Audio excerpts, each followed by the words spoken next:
Okei, tere tulemast, kallid vaatajad. Mul on natukene paar sõna öelda. Nagu te mäletate, siis Pealtnägija saates avaldasin ma arvamust sellest, mida rääkis Rita Holm siis meile oma seksuaallasteaia kasvatusest. Et tema arvates võiks olla siis lasteaia kasvatus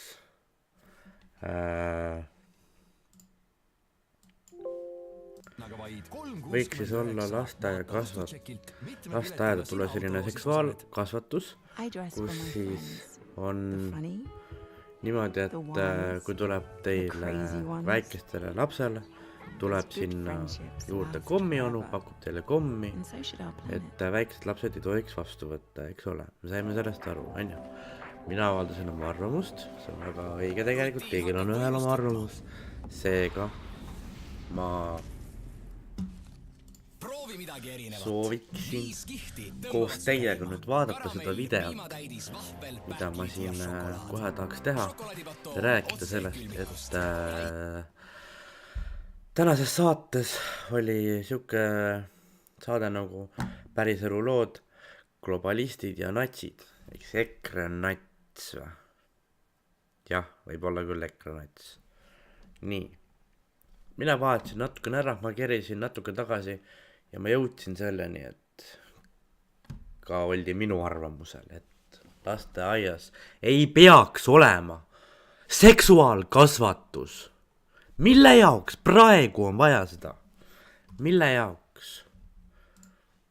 See nagu ajas veidi närvi mind.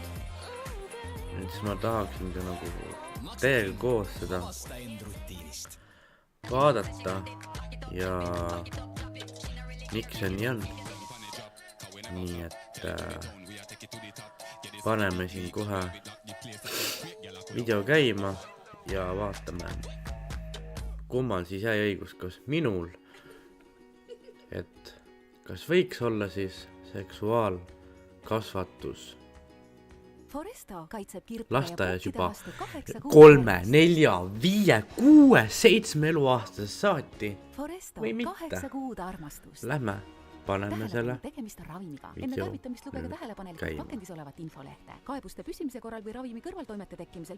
Nüüd ootame natukene reklaami.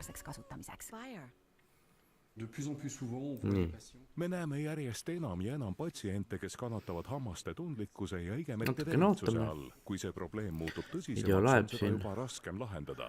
Kas see puudutab mind? Jah, muidugi. Minu töö on pakkuda lahendusi. Kahtlemata soovitan ma hambapastat Sensodyne Sensitivity & Gum. Selle 2-kordne toime on lahenduseks hammaste tundlikkusele ning aitab parandada ka igemete tervist. Sensodyne Sensitivity & Gum aitab leevendada mõlemat probleemi. See on topelt kasulik. Niimoodi, et me elame solvumise ajastul. Ausalt öeldes ma olen nagu veidi hämmingus, et kui kiiresti meil kasvab loetelu mingitest ühiskondlikest seltskondadest, kelle suhtes ei tohi kriitiline olla. Alguses olid homod, siis olid immigrandid, siis tulid kohtunikud, siis on arstid, nüüd on ajakirjanikud, nüüd on nendele lisandunud riigiametnikud. Nemad on meil kõik kaitsealune liik, kelle kohta ei tohi midagi öelda või midagi arvata. Ainus, keda tohib iga 2 suupoolega sõimata, on rahvuslased ja konservatiivid. No ei lähe läbi niimoodi, no ei sobi. Kui nende vastu võib niivõrd vabalt suud pruukida, nagu seda teevad EKRE liidrid, siis ma ütleksin, et seda normaalsemaks selline asi muutub. Mida normaalsemaks selline asi muutub, seda lähemale me arvan või kardan, me jõuame tegudele. Väga õige jutt on tal. Ma ei tea, kelle poolt loodud nomenklatuur, erinevaid ühiskonnagruppe, kelle suhtes me midagi ei tohi arvata. Vaat see on totalitarism, Ahto Lubekas. See on totalitarism. Ja mina ei ole selle absoluutselt nõus, ma võitlen selle vastu. Et need ei kõlba, need pangu suu kinni, need saadana Kanadasse, et on täiesti okei inimestele arvata, et nemad näiteks ei toeta kooseluseadust. Aga kui sul tulevad otse solvama ja mõnitama, nimetama ebanormaalseteks, hälbelisteks ja nii edasi inimesteks, siis see ei sobi. See ei sobi. Kooseluseadus võiks küll ära keelata või üldse ära minna nagu, et need geid ja mingid transad ja mis iganes siuke kooseluseadus võiks küll ära võtta ära lihtsalt nagu. Rootsi on selles küsimuses palju avatum. Osta nädalatähti sel nädalal Coopi Maximarketites ja Konsumites üle Eesti. Saaremaa Tuule maitsestamata kohupi... Et põhimõtteliselt jah. Ja ei saagi nagu aru. See on... Ma vaatasin seda sügavalt, seda värki ja see pani lausa mõtlema. Ma olin just laste pärast mures, mina kui isa oleksin. Mina oma lapsele küll ei tahaks sellist asja. Et seega vaatame seda videot kohe edasi.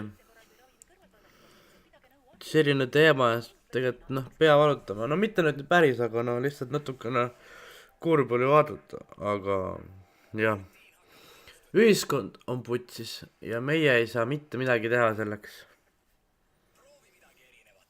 5 aastat tagasi ei olnud sellist asja. Ja nüüd on. Kuna EKRE tahab ju tulla, mingi arvet on kohe natsid ja mis iganes. Ma ei tea, väga segane teema. Tere mu silm.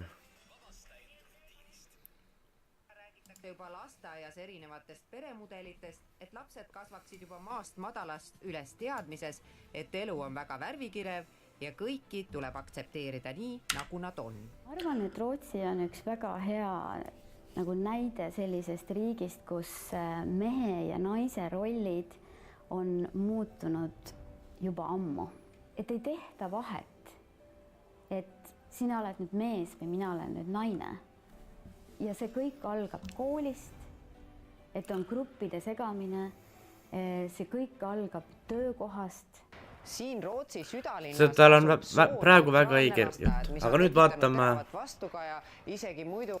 ja nüüd vaatame lasteaeda ja hakkame kuulama, mida on, mis on lasteaias normaalne ja mis ei ole normaalne.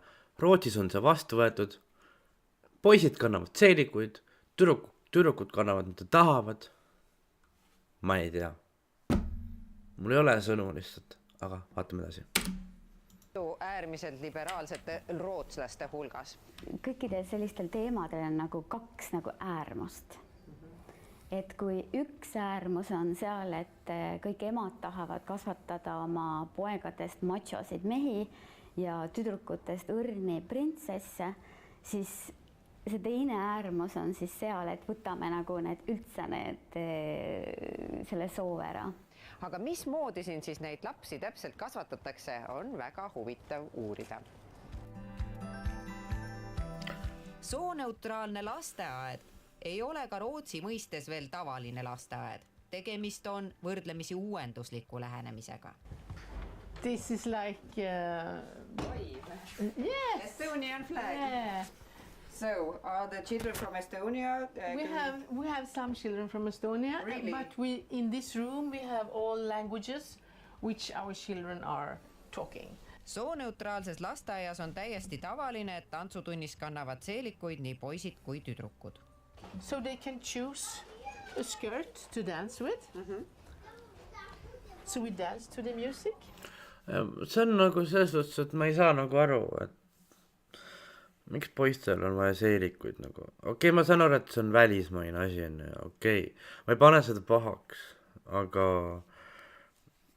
loodan, et Eestis sellist asja ei tule veel nii pea. Tõsiselt ma loodan. Okei, ma enda selle avalduse arvamusega. Okei, pingutasin üle selle Rita Holmi teemas, pealtnägijas, kus te nägite mind. Ma palun kõigest vabandust, et ma tegin niimoodi. Ma avaldasin liiga kriitilist arvamust. Ma ropendasin, ma tean, ma tegin seda. Aga ma enda sõnu tagasi ei võta, mida ma ütlesin. Seega vaatame edasi. All the boys and the girls? They can choose. If they don't like, they don't take. If they like, they take. Does they like? Yes. Välismaal mind selline asi ei häiri, aga kui Eestisse tuleb, siis juba kassib ära lihtsalt. Misunderstood us and thought that we want to change children to make boys to girls and girls to boys and make them homosexual or something. We are not working about with the sexual thing. We are working with the social gender and the culture gender. It's okay for boys to use dresses, it's okay for girls to use whatever they want. But we talk about different kind of families We are very strict that if we talk about a family, it's not just mom, dad, and children. It can be however. It can be 3 dads. It can be 1 mother. It can be two. It can be however. Pärast pausi. Kas ka Eestis peaks seksuaalkasvatusega alustama lasteaias? Mina arvan, et ei pea ja kuulame edasi nüüd, mida on öelda proual meil. Siin mõiskord lastele järgi ja seina peal rippusid siis 3 erinevat fotot. Et esimene oli naine habemega, siis oli üks vanem mees roosa kleidi ja kõrgete kontsade kingadega. Ja nüüd läheb asi karmiks. Lasteaias sellised pildid. Ma ei tea. Kui minul oleks laps ja minu laps oleks lasteaias ja mina läheksin lasteaeda lapsel järgi ja mina näen samasuguseid pilte, habemega naine, roosa kleidiga ja kingadega mees. See on normaalne või? Minu arust ei ole normaalne. Vaatame edasi.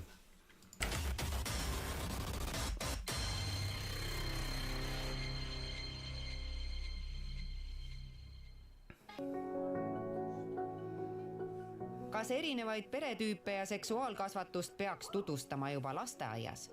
Kas see aitab vähendada eelarvamusi seksuaalvähemuste suhtes? We have many families with 2 mothers and 2 fathers, so it's the reality here. Laste kõnetamiseks kasutatakse kesksoost sõna hen, mis võeti Rootsis kasutusele mõni aeg tagasi. And we spell it in Swedish like this. Okay.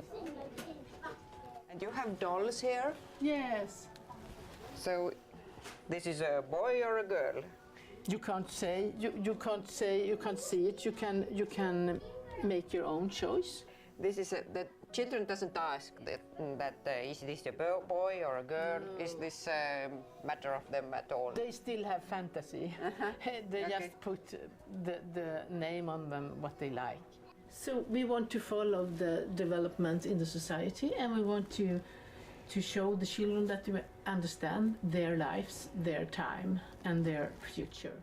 We can hear from the schools, and we can see when we meet them later in life that they have a stronger self-confidence than other children, and they are used to be listened to, so they speak when they want to say something, and they are good at feelings. What about the fairy tales? There are very stereotypical gender fairy tales like Cinderella and Sleeping Beauty, and do you talk about this too? So we have them still, but they are in a special place, there and there. So when we read a book like that, we say this is an old book. This is a really old book. It was 100 years ago, and then it was like this. So you have Cinderella here, and I probably.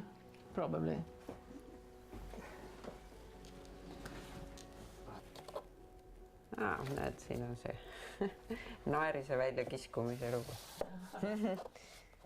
We don't expect the girl to be nice, helpful, cute, and the boy to be strong and cool and brave, because then you just put labels on them.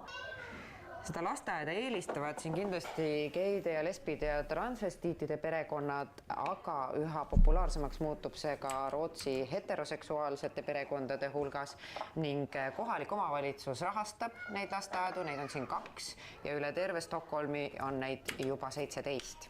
Kuidas eestlased sellisesse uuenduslikku lasteaeda suhtuvad? Kas tõesti võetakse mult mehelikkus ära, kui ma korra kleidis kusagil ilmun?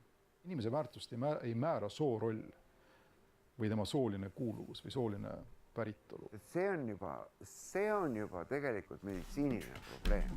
Et need inimesed, kes sellist asju ajavad, peaksid tegelikult pöörduma arsti poole.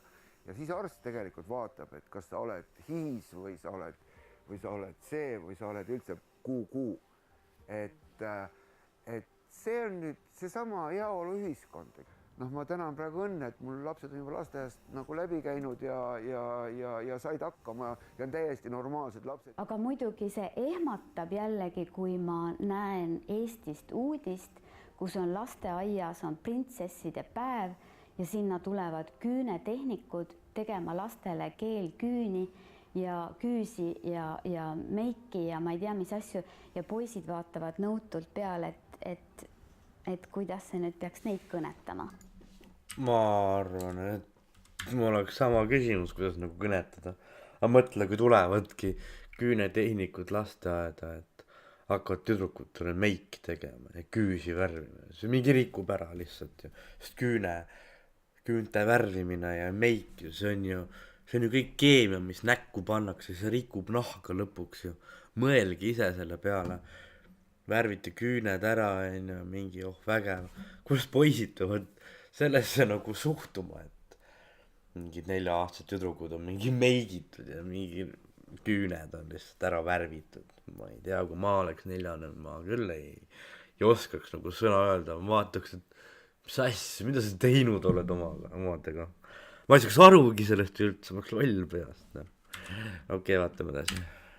Aga siis peaks neil ka küüned ära värvima või? Poistel siis.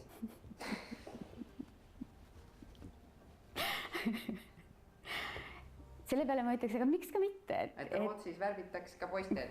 Lapsed ja lasteaiad on sellised kohad, kus lapsed võiksid kasvada ilma sooneutraalsuse juttu, et kui panna poistele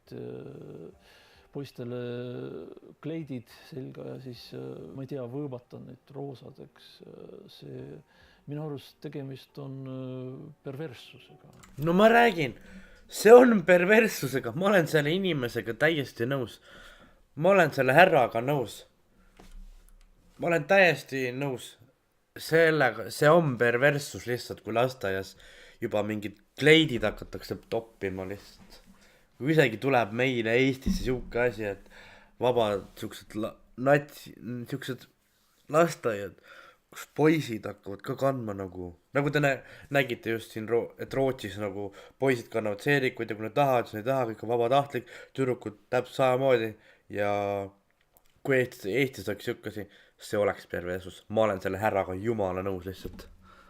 Mina arvan, et lapsed tuleks rahule jätta. Tulebki, lapsed tuleb rahule jätta. Palun, kallis rahvas, kui te andsite mulle andeks, siis palun mõelge selle peale.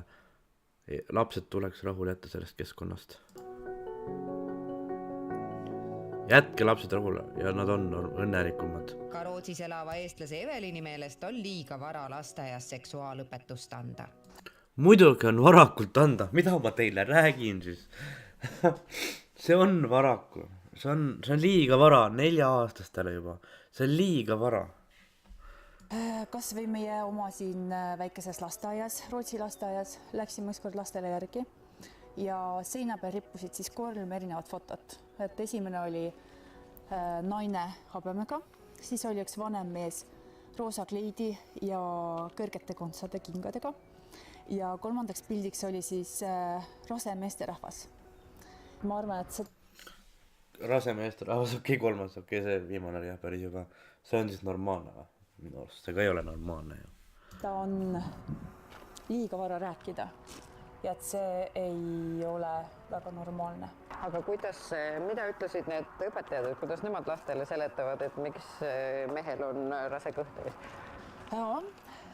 Seletus oli siis üks ja ainus, kuidas see võimalik on, et naisterahvas soovis saada meheks, kuid ei opereerinud ära emakat ja siis kunstliku viljastamise kaudu siis sai niimoodi juhtuda, et see inimene jäi rasedaks. Ja niimoodi nad räägivad lastele 3-aastast? Jah. 3-aastastele räägitakse sellist juttu. See ei ole fucking normaalne. See ei ole normaalne ju 3-aastastele. 3-aastane ei saa isegi aru sellest ju. Ma ei tea, võib-olla endal on mingi viga. Aga ma räägin reaalset juttu lihtsalt teile siin, kallid vaatajad. See ei ole fucking normaalne. 3-aastastele juba hakatakse sellist juttu rääkima. Ja ma olen selle poolt, et 1000 inimesed panid Rita Holmile puid alla. See on väga õige. Nad küll jah ropend. Nad ei ropendanud, nii nagu mina on ju, aga ikkagi ma sõnu tagasi ei võta. Ja see ei ole normaalne, kui lasteaias räägitakse nii varakult sellist juttu. Kuuleme edasi. Räägivad niimoodi. Aga mis sa arvad, need sooneutraalsed lasteaiad, et mida seal tehakse? Kui palju nendest üldse Rootsi ühiskonnas räägitakse sellistest lasteaiadadest? On need popid lasteaiad? Ma olen see tädiga jumala nõus. Need lähevad järjest populaarsemaks. Sina oma last ei paneks sellisesse lasteaeda? Ei paneks. Aga tavaline rootslane reeglina kas juba paneks? Ma arvan, et pigem on sellised rootslased, kes elavad siis kas isa või ema peremudelit. Kui mul hakatakse rääkima, et lasteaedades õpetatakse lasteaia seksuaalsust, siis lasteaia lapsed ei ole seksuaalsed. Lasteaia lapsed ei olegi seksuaalsed.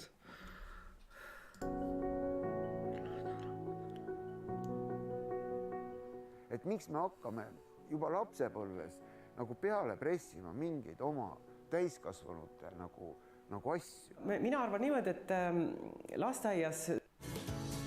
Osta nädala tähti.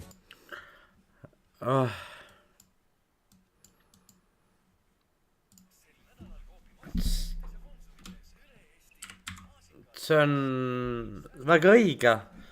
Lasteaias ei olegi normaalne selline asi nagu IMO. Ma ei saa aru, miks on Eestisse ka vaja sellist asja suruda. Kallis rahvas, palun mõelge selle peale. Kas te, ja kallid lapsevanemad, emad kui isad, kas te tahate, et teie laps on lasteaias ja kasvataja on ka seal ja siis tuleb mingisugune tädikene, kes tuleb, õpetab lasteaias seksuaalkasvatust nii noorele. See ei ole normaalne. Ma olen selle tädikesega, selle härraga, mis nad rääkisid. Ma olen jumala nõus nendega. Vot see on jutt.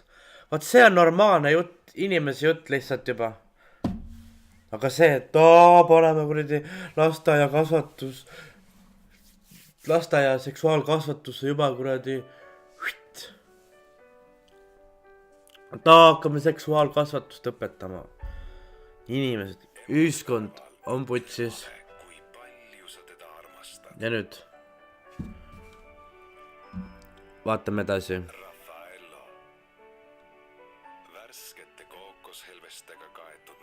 Jumal, nüüd on see reklaam ka veel siin.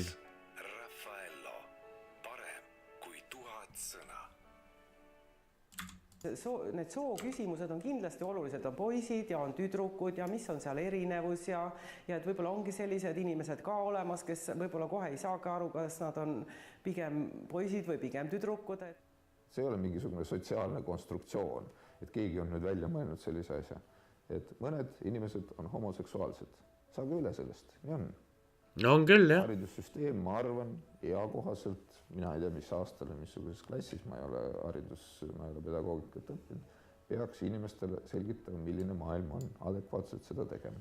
Sealhulgas ta peaks ka seletama inimestele ära seda, et kõik inimesed ei ole ühesugused, inimesed on erinevad. Kuidas teha nii, et oleksime avatumad ja hoolivad nagu Rootsis, aga samal ajal säilitaksime kaine talupoja mõistuse? Mis on lahendus? Kuidas leida ka Eesti sees taas ühise keele?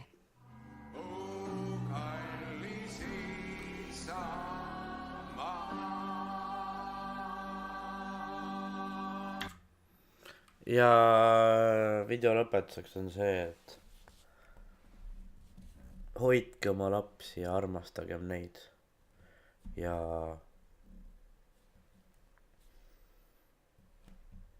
olge nende kõrval, andke lastele tähelepanu, ärge laske neil seksuaalelu juba varasemas eas kuskil lasteaias selgeks teha. Kallid lapsevanemad, rääkige ise enda lapsele, mitte lasteaias ei ole see või ärge tehke seda selgeks. Mina seda ei kannata, nii et head aega.